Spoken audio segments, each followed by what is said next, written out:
మనము శత్రువుల చేతి నుండి విడిపింపబడి మన జీవిత కాలమంతయు నిర్భయులమై ఆయన సన్నిధిని పరిశుద్ధముగాను నీతిగాను ఆయనను సేవింపను అనుగ్రహించుటకును ఈ రక్షణ కలుగజేసెను.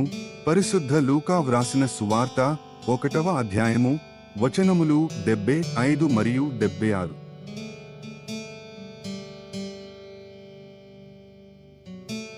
మనము శత్రువుల చేతి నుండి విడిపింపబడి మన జీవిత కాలమంతయు నిర్భయులమై ఆయన సన్నిధిని పరిశుద్ధముగాను నీతిగాను ఆయనను సేవింపను అనుగ్రహించుటకును ఈ రక్షణ కలుగజేసెను.